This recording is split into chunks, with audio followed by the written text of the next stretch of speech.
viral no justice. Tanggapan Bapak sebagai Kapolres yang kasus ini? Ya, terkait dengan kasus ini, sebenarnya kita sudah menangani. Sebelum ada viral kasus ini, kami sudah menangani sejak laporan polisi itu dibuat. Kami sudah mengantar korban untuk fair. Selanjutnya kami melakukan pemeriksaan saksi pada tanggal 1 November. Saksi yang lain berikutnya dan terlapor juga sudah kami melakukan pemeriksaan sebelum kasus ini viral. Memang dalam penanganannya terkesan lama, kami mengakui itu karena standar operasional prosedur yang harus kita lalui dalam proses penyidikan itu sendiri. Yang kedua, memang ada saksi, karena ini tahapnya penyelidikan, maka yang kami mengundang para saksi itu undangan klarifikasi. Tidak ada alat penekan kita di situ. Jadi kesadaran dari para saksi untuk hadir. Kami selalu berkomunikasi dan memang para saksi itu agak ada keperluan lain dan mengulur-ngulur waktu sehingga terjadi kelambatan dalam penanganan kasus ini. Kami selaku penyidik kami mohon maaf atas keterlambatan proses penyidikan ini, bukan karena keinginan kami, tapi ada juga hal-hal non teknis yang kami hadapi. Berikutnya kami juga sudah menyampaikan SP2P. Jadi setiap kali kami melakukan tindakan itu sebenarnya korban kita kasih tahu melalui pengacaranya dan juga keluarganya.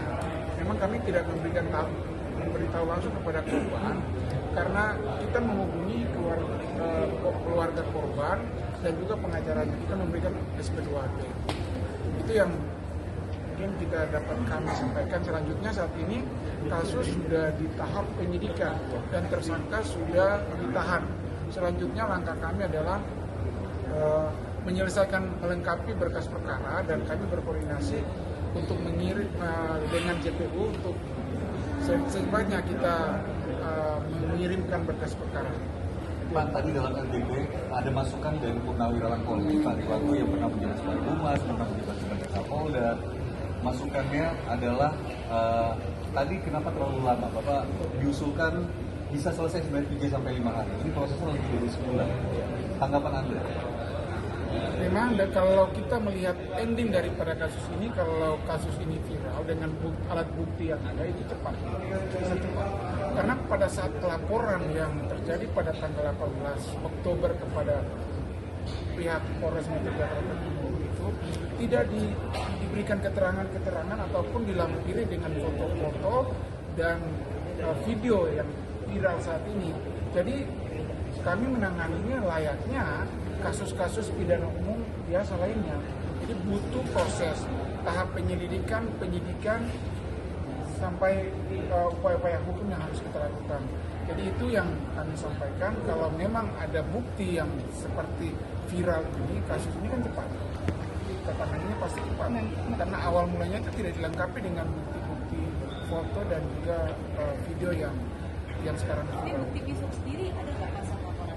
Pada saat laporan korban datang ke Polres Metro Jakarta Timur, korban sudah bersih, artinya lukanya sudah dibersihkan, sudah dipakai salep. Karena sebelum datang ke Polres laporan, si korban sudah diantar oleh ibu tersangka untuk ke klinik, berobat ke klinik. Jadi pada saat datang, korban kita lihat normal, memang ada bukti luka, dan selanjutnya kami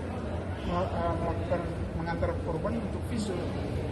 Jadi sekarang kami menunggu hasil visum, hasil fair dari ahli. Pak, tadi publik mengapresiasi Bapak minta maaf di dalam tadi sudah Bapak sampaikan kembali. Tapi apakah kemudian Bapak mengakui tadi ada keterlambatan dari pemerintah? Apakah kemudian pihak Anda sebagai atasan tertinggi di Polres akan melakukan evaluasi dengan pihak-pihak yang menangani perkara ini? Ya, kami berharap ini ada evaluasi. Tapi kami juga harus terikat dengan SOP yang berlaku di Polres di Kepolisian Negara Republik Indonesia. Kami intinya bahwa kami melakukan ini memang keterlambatan bukan karena keinginan kami, tapi ada hal teknis yang kita tidak bisa hindari. Karena undangan klarifikasi itu, karena tadi yang bukti saya bilang bukti foto lukanya dan foto kejadiannya itu, rekaman kejadian itu tidak diberikan sama kami. Jadi kita menanganinya sesuai dengan SOP SOP yang berlaku.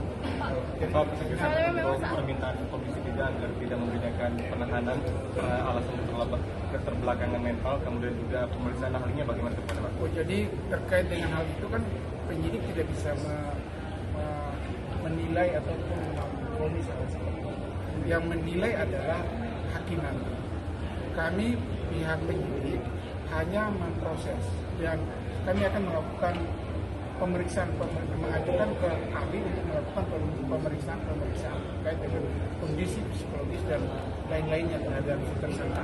Namun perlakuan terhadap tersangka kami pastikan layaknya tersangka lain kita lakukan.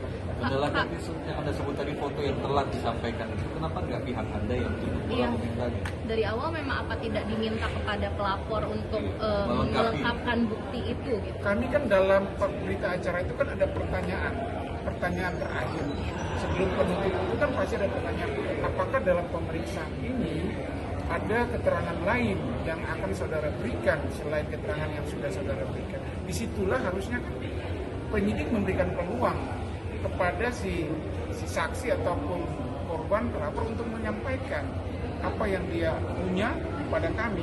Tapi di situ dia tidak menyampaikan, dia tidak ada lagi. Tapi tidak ada kayak semacam edukasi kepada pelapor.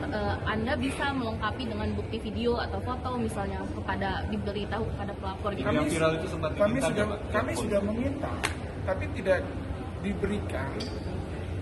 Itu video yang viral kemarin pun diberikan kepada kami setelah Kapolres dan Kasat Serse berbicara dengan si pelapor, harus diberikan kepada kami. Seperti itu.